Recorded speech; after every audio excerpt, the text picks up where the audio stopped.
Hello friends, welcome to my channel RSGK Academy Towards Success. So friends, मैं आज आपके सामने एक नया और बहुत ही इम्पोर्टेंट टॉपिक लेकर के आई हूँ, जिसके कोई ना कोई क्वेश्चन आपको एग्जाम में जरूर देखने को मिलते हैं। देखिए फ्रेंड्स, आज हम पढ़ेंगे भारत के 12 ज्योतिर्लिंग। इन 12 ज्योतिर्लिंग को हम इसके इतिहास और इसके ये कहाँ पर है मौजूद और इसके बारे में कि इसमें कौन सी नदी के किनारे बहता है, कौन सी पर्वत श्रेणी के पास है, जो इम्पोर्टेंट पॉइंट्स हैं जो कि हमको एग्जाम्स में देखने को जरूर मिल जाते हैं, हम उसके बारे में पढ़ेंगे। और हम इसको मैप के थ्रू भी देखेंगे ताकि ये हमको याद करने में ज्यादा इजी हो। सो फ्रेंड्स, अगर आपको मेरा वीडियो अच्छा लगे तो प्लीज लाइक, शेयर और सब्सक्राइब करिए। और फ्रेंड्स, चलिए मां शारदे की असीम अनुकंपा को प्राप्त करते हुए शुरू करते हैं आज का बेहतरीन सेशन। देखिए 12 ज्योतिर्लिंग। सबसे पहले चलिए ज्योतिर्लिंग का दर्शन कर लेते हैं।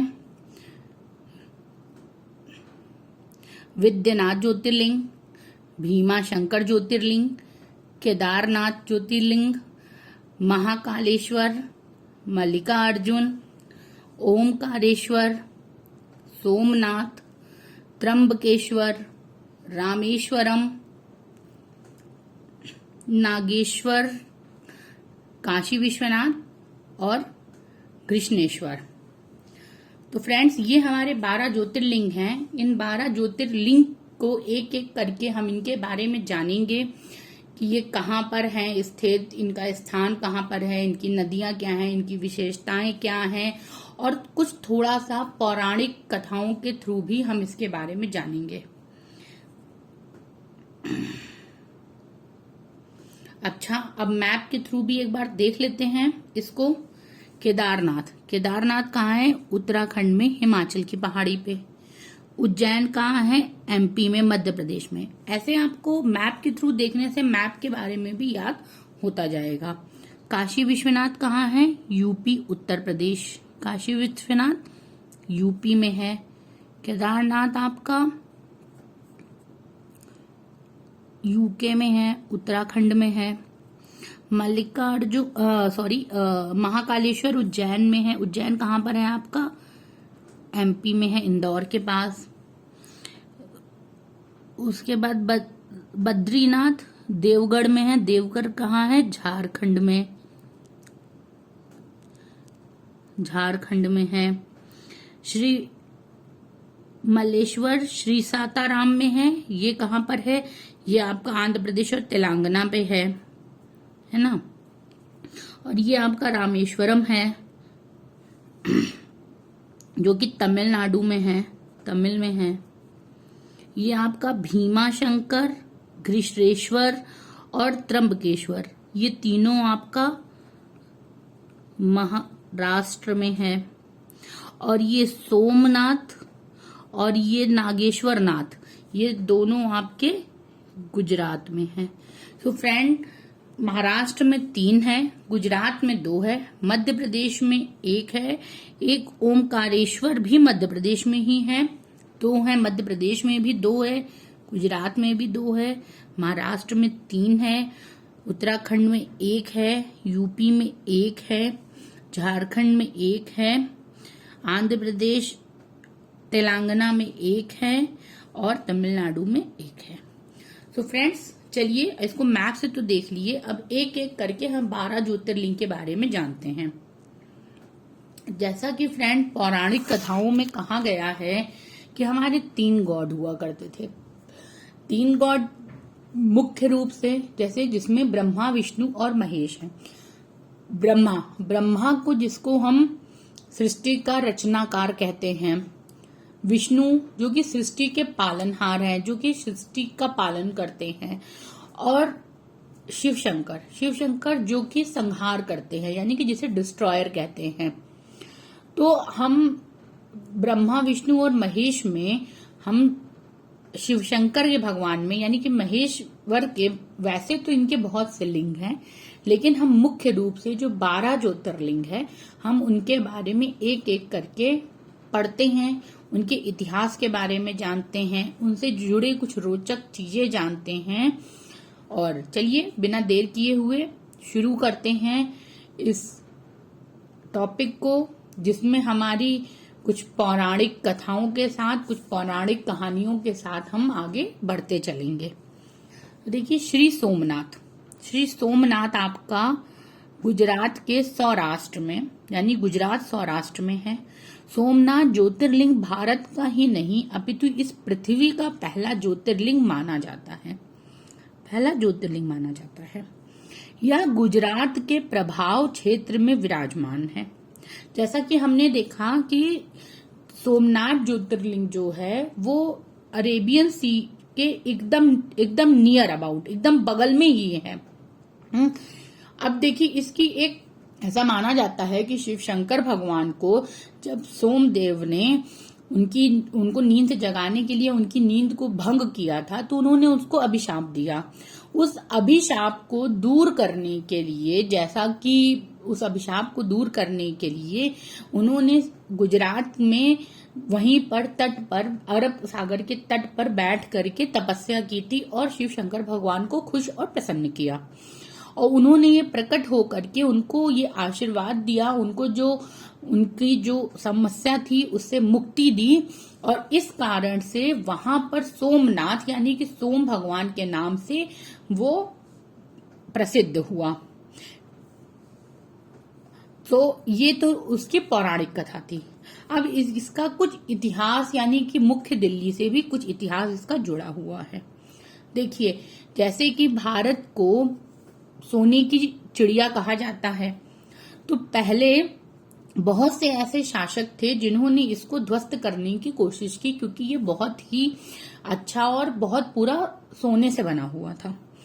तो महमूद गजनवी ने इस पे 17 बार आक्रमण किया, इसको 17 बार ध्वस्त किया। और 17 बार ध्वस्त करने के बाद इसने दिल्ली सल्तनत पे अपना हमला किया था, क्योंकि ये उसी रास्ते से आता था। तो सोमनाथ के बारे में, सोमनाथ कहाँ पर है? सोमनाथ गुजरात में है। ये पहला ज्योतिर्लिंग है। ये 17 बार नष्ट हुआ है। किसने किया है इस पे 17 बार हमला? महमूद गजनवी ने। तो ये था सोमनाथ के बारे में। अब चलिए नेक्स्ट, श्री मल्लिकार्जुन। श्री मल्लिकार्जुन में ज्यादा कुछ विशेष नहीं है, बस ये जान लीजिए कि श्री मल्लिकार्जुन आंध्र प्रदेश में है। कहाँ पर है? आंध्र प्रदेश में है। यह ज्योतिर्लिंग आंध्र प्रदेश में कृष्णा नदी, कौन सी नदी आपसे पूछा जा सकता है कि मल्लिकार्जुन कौन सी नदी के किनारे स्थित है? तो ये कृष्णा नदी के तट पर है, आंध्र प्रदेश में के तट श्री शैल नामक पर्वत पर स्थित है। अब देखिए, एक क्वेश्चन आपका पहला बनता है कि ये कहाँ पर है, मल्लिकार्जुन कहाँ पर है? आंध्र प्रदेश में। या ये भी पूछा जा सकता है कि आंध्र प्रदेश में कौन सा ज्योतिर्लिंग है? तो मल्लिकार्जुन। फिर आ गया आपका कि मल्लिकार्जुन कौन सी नदी के किनारे है? तो ये श्री कृष्णा नदी के किनारे है। फिर आ गया कि ये कौन से पर्वत पर स्थित है? तो ये श्री शैल पर्वत पर स्थित है। अच्छा, सबसे इम्पोर्टेंट चीज आपसे ये भी पूछा जा सकता है कि दक्षिण का कैलाश किसे कहते हैं? तो दक्षिण का कैलाश मल्लिका अर्जुन को कहते हैं, यानी कि इसे दक्षिण का कैलाश भी कहा जाता है। ठीक, चलिए नेक्स्ट, श्री महाकालेश्वर मध्य प्रदेश। श्री महाकालेश्वर कहाँ पर है? मध्य प्रदेश में। यह ज्योतिर्लिंग मध्य प्रदेश की धार्मिक राजधानी कही जाने वाली उज्जैन नगरी में स्थित है। यानी मध्य प्रदेश में भी कहाँ पर है ये?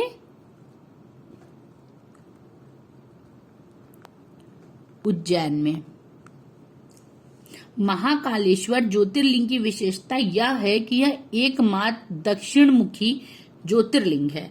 यह प्रतिदिन सुबह की जाने वाली भस्म आरती विश्व भर में प्रसिद्ध है। श्री महाकालेश्वर मालवा क्षेत्र के, देखिए मालवा क्षेत्र के शिप्रा नदी के तट पर पवित्र उज्जैन नगर में विराजमान है। इस उज्जैन नगरी को इतिहास की दृष्टि से देखा जाए तो प्राचीन काल में अवंतिकापुरी कहते थे। तो क्वेश्चन हमारा क्या क्या बना कि ये कहाँ पर है? मध्य प्रदेश उज्जैन में, मालवा के क्षेत्र में है, शिप्रा नदी के किनारे है और अवंतीपुरी में। अच्छा, ये तो रहा इसका जो है इतिहास। थोड़ा सा इसका पौराणिक कथा जो है वो भी थोड़ी सी इसके बारे में जान लेते हैं। ऐसा मान्यता है, ऐसी कहा जाता है कि उज्जैन में जो भस्म आरती होती है वो ऐसा था कि प्रतिदिन जो चिता वहां पर जलती है वो कभी बुझती नहीं है। उस चिता को जलाने, उस चिता से जो राख निकलती है उसी से भस्म आरती होती है। और जब उस चिता की राख का ऐसा भी मान्यता है कि जब एक समय ऐसा था कि पुजारी को उस दिन कोई भी चिता नहीं आई थी जलने के लिए, तो पुजारी ने अपनी ही बेटे का वध करके उसकी चिता को जलाया और उसकी राख से भस्म आरती की। इसलिए जब देखा गया कि भस्म आरती की वजह से उसमें गड्ढे पड़ने लगे थे, लिंग खराब होने लगा था, तो गवर्नमेंट ने उसको मना कर दिया शमशान की राख से, मानव की राख से आरती करने के लिए। अब वहां पर नॉर्मल राख से आरती होती है। तो ये इसकी पौराणिक कथा है। चलिए नेक्स्ट, श्री ओमकालेश्वर। श्री ओमकालेश्वर भी कहां पर है? मध्य प्रदेश में है। मध्य प्रदेश में कहा? नर्मदा नदी के एक द्वीप पर। देखिए, नर्मदा नदी का एक द्वीप है जिसका आकार ओम के आकार का है। किसके आकार का है? ओम के आकार का। वहां पर ये मौजूद है। यह ओमकारेश्वर और ममलेश्वर दो पृथक पृथक लिंग हैं, परंतु यह एक ही लिंग के दो स्वरूप हैं। श्री ओमकालेश्वर लिंग को स्वयंभू समझा जाता है। ऐसा कहा जाता है कि वहां पर खुद से ही प्रकट होकर के जो है लिंग के रूप में, दो लिंग के रूप में आए थे और उन दोनों लिंग को एक में जोड़ करके पूजा की जाती है, जिसे ओमकारेश्वर और ममलेश्वर। तो आपसे क्वेश्चन किया जा सकता है कि ओमकारेश्वर और ममलेश्वर कहाँ पर है? तो वो मध्य प्रदेश में है। कौन सी नदी के किनारे है? नर्मदा नदी के किनारे। ये भी आपसे पूछा जा सकता है कि ऐसा कौन सा द्वीप, ऐसा कौन सा ज्योतिर्लिंग है जो कि एक द्वीप के बीच में है? तो वो नर्मदा नदी के द्वीप के बीच में है ओमकालेश्वर। अच्छा, ये भी पूछा जा सकता है कि ऐसा कौन सा द्वीप है जो कि ओम के आकार को बनाता है? तो वो भी ओमकारेश्वर। याद रखिएगा, ओमकारेश्वर। तो जिस स्थान पर ज्योतिर्लिंग स्थित है उस स्थान पर नर्मदा नदी बहती है और पहाड़ी के चारों ओर नदी बहने से यह ओम के आकार का बनाता है। ओम के आकार का बनाता है। ओके, देन चलिए नेक्स्ट, श्री केदारनाथ। श्री केदारनाथ, जिसे कहा जाता है कि सबसे दुर्गम रास्ता, सबसे कठिन यहीं पर है पहुंचना।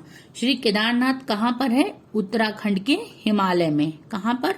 उत्तराखंड के हिमालय में स्थित है। यह उत्तराखंड में स्थित है। यह उत्तराखंड में स्थित है। बाबा केदारनाथ का मंदिर बद्रीनाथ के मार्ग में स्थित है। पॉइंट टू बी नोटेड, कहाँ पर स्थित है? कौन से मार्ग में? बद्रीनाथ मार्ग में। केदारनाथ समुद्र तल से 3584 मीटर की ऊंचाई पर स्थित है। श्री केदारनाथ हिमालय के केदार नामक पहाड़ी पर स्थित है। श्री केदारनाथ हिमालय की केदार नामक पहाड़ी पर स्थित है।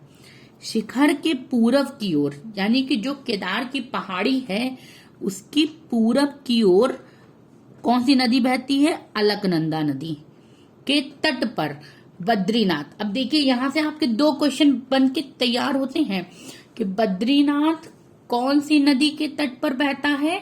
तो अलकनंदा नदी के तट पर। और केदारनाथ कौन सी नदी के तट पर है? तो वो मंदाकिनी। बद्रीनाथ कैलाश के जो केदार का जो पहाड़ है उसके कौन सी तरफ स्थित है? तो पूरब की तरफ स्थित है।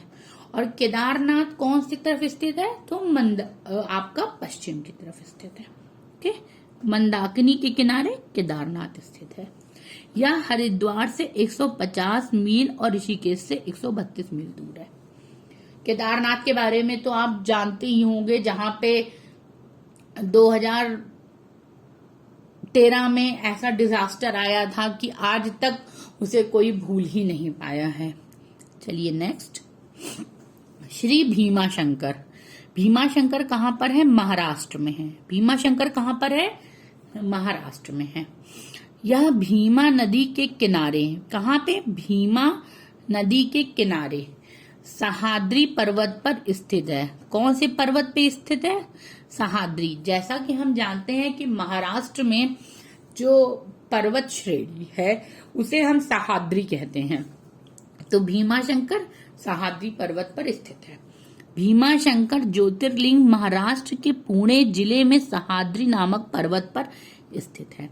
भीमाशंकर ज्योतिर्लिंग को Moteshwar Mahadev, point to be noted, Moteshwar Mahadev के नाम से भी जाना जाता है। नेक्स्ट, श्री विश्वनाथ जी। विश्वनाथ उत्तर प्रदेश काशी, यानी कि इसको और किस नाम से जानते हैं? वाराणसी के नाम से भी जानते हैं। यह उत्तर प्रदेश के काशी नामक स्थान पर स्थित है। इस स्थान की मान्यता है कि प्रलय आने पर भी यह स्थान बना रहेगा। गंगा नदी के पश्चिम तट, point to be noted, Ganga नदी के पश्चिम तट के किनारे स्थित है। आपका देखिए ये भी तैयार हो रहा है कि अगर आपसे पूछा जाए कि बनारस गंगा के पश्चिम में है या पूरब में है, तो आप इससे बता देंगे कि पश्चिम में बसा है। यह कहा जाता है कि मंदिर का दोबारा निर्माण 21वीं सदी में राजा हरिश्चंद्र ने करवाया था और 1194 ईस्वी में मोहम्मद गौरी ने इसे ध्वस्त कर दिया था। काशी में 88 घाट है। नदी के तट पर 5 प्रमुख घाट हैं जो काशी के पवित्र शहर में हैं। उसमें से 80 घाट वही घाट है जहां पर तुलसी जी ने अपने प्राण को त्यागा था और वहीं पे बैठ के उन्होंने रामचरितमानस को लिखा था। कहां पर? 80 घाट पे।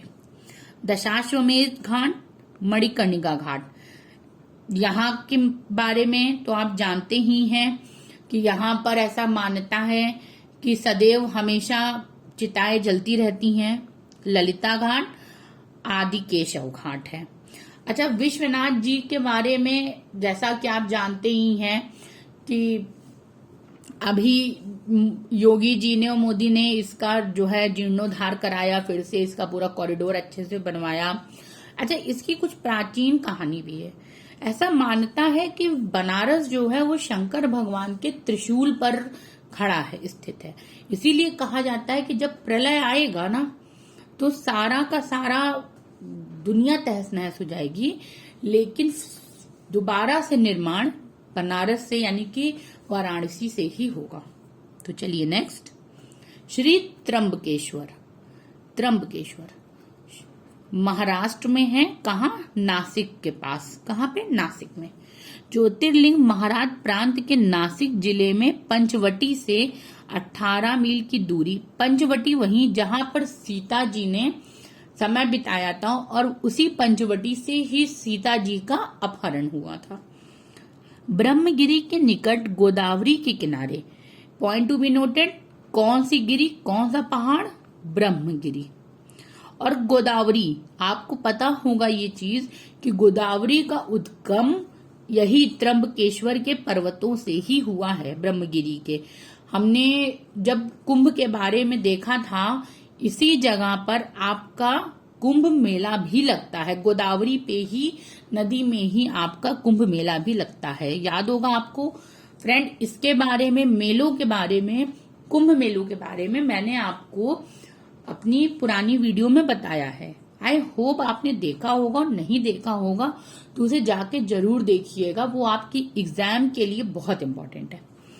अच्छा, इस स्थान पर पवित्र गोदावरी नदी का उद्गम भी कहते हैं। गोदावरी नदी भी यहीं से निकली है। देखिए, ऐसा कहा जाता है पौराणिक कथा के अनुसार कि जो श्री त्र्यंबकेश्वर भगवान हैं वो एकदम अंगूठे के जो हैं साइज के हैं, इतने छोटे हैं और एक साथ 3 लिंग है उसके अंदर, ब्रह्मा, विष्णु और महेश। और उसी में एक लिंग के सर के माथे से हमेशा पानी बहता रहता है। और ऐसी मान्यता है पुराणों में कि वही पानी गोदावरी नदी है, वही से उनका गोदावरी नदी का उद्गम स्थल है। ठीक, नेक्स्ट श्री बैद्यनाथ। श्री बैद्यनाथ जी, बैद्यनाथ जी कहाँ पर है? झारखंड, देवघर में।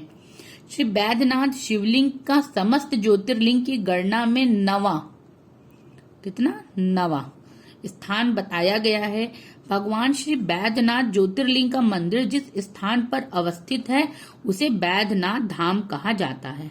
देखिए, ऐसा कहा गया है कि जब ये इसकी पौराणिक कथा यह है कि जब बैद्यनाथ जी को यानी कि शंकर जी को रावण अपने लंका लेकर के जा रहा था वहां पर स्थित उनको करने के लिए, तो यहीं पर उनको शंकर जी ने कहा था कि आप चाहे जो हो जाए, आप मुझे रखेंगे नहीं, जो है जमीन पे आप मुझे नहीं रखेंगे। अगर तुमने मुझे जमीन पे रखा तो मैं जहां पर तुम मुझे रखोगे मैं वहीं पर स्थित हो जाऊंगा।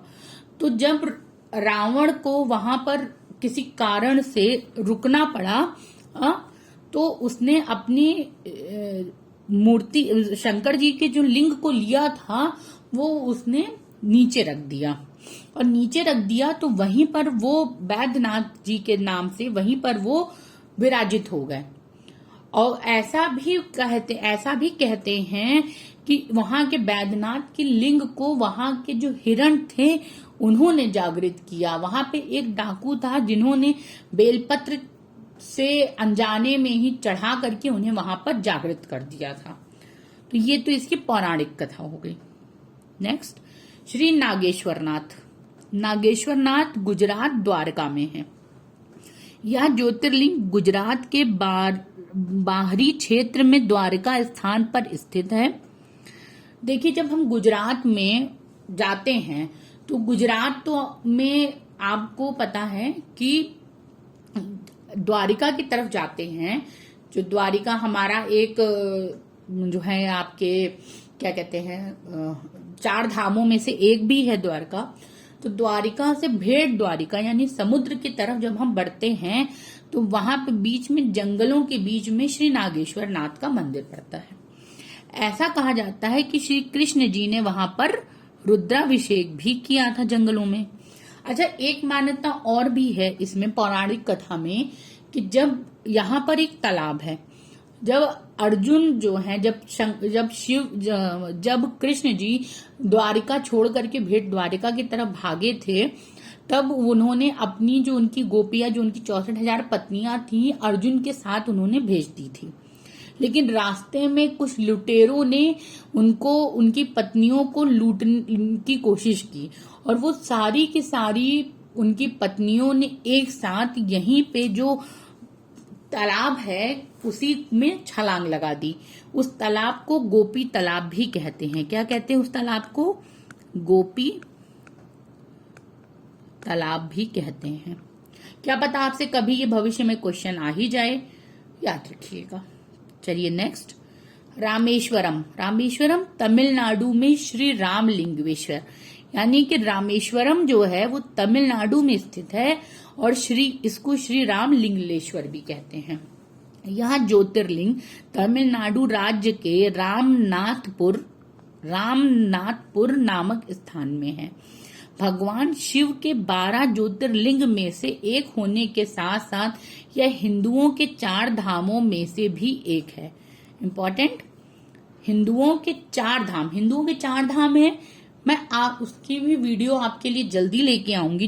चारों धामों के बारे में 4 धाम है, उसमें से ये एक है। यह लंका विजय के पश्चात भगवान श्री राम ने अपने अर्ध ईश्वर को, जिनको वो मानते हैं आर्यदेश्वर को, शंकर की पूजा की थी वहां पर उन्होंने, और वहां पर पूजा करके वहां पे ज्योतिर्लिंग को उन्होंने स्थापित किया था। इसलिए इसे श्री रामेश्वरम या श्री रामलिंगेश्वर के नाम से भी जाना जाता है, क्योंकि वहां पर प्रभु श्री राम ने अपनी पूजा की थी जब वो लंका को जीत करके आए थे। श्री घुश्मेश्वर औरंगाबाद में है, कहां पर? महाराष्ट्र में। श्री घृष्णेश्वर कहां पर है? औरंगाबाद, महाराष्ट्र में। महाराष्ट्र के देखिए, महाराष्ट्र में 3 हैं, तो कौन कौन से हैं? श्री घृष्णेश्वर, औरंगाबाद, महाराष्ट्र। इस ज्योतिर्लिंग को घृणेश्वर भी कहते हैं। ऐसी मान्यता है, कहा जाता है कि यहाँ पर इनका अभिषेक घी से ही होता है, इसलिए इन्हें घृष्णेश्वर भी कहते हैं। जिस स्थान महाराष्ट्र प्रांत में दौलताबाद के पास एलोरा औरंगाबाद जिला में स्थित है, यानी कि एलोरा की गुफाओं के पास, ठीक है, एलोरा की गुफाओं के पास में दौलताबाद में औरंगाबाद जिला में स्थित है। घृष्णेश्वर महादेव का प्रसिद्ध मंदिर महाराष्ट्र के संभाजी नगर के समीप दौलताबाद के पास है। श्री घृष्णेश्वर या घूमीश्वर के नाम से भी जाना जाता है। भगवान शिव के 12 ज्योतिर्लिंग में से यह एक अंतिम ज्योतिर्लिंग है। सो फ्रेंड्स, आई होप आपको आज का सेशन अच्छा लगा होगा। ऐसे ही मेरे इन्फॉर्मेटिव वीडियोस को देखने के लिए मेरे साथ बने रहिए और मुझे आपके सपोर्ट की बहुत जरूरत है। सो प्लीज फ्रेंड, आप इसे लाइक करिए, शेयर करिए और सब्सक्राइब कीजिए और बेल आइकन को ऑन करना बिल्कुल मत भूलिए।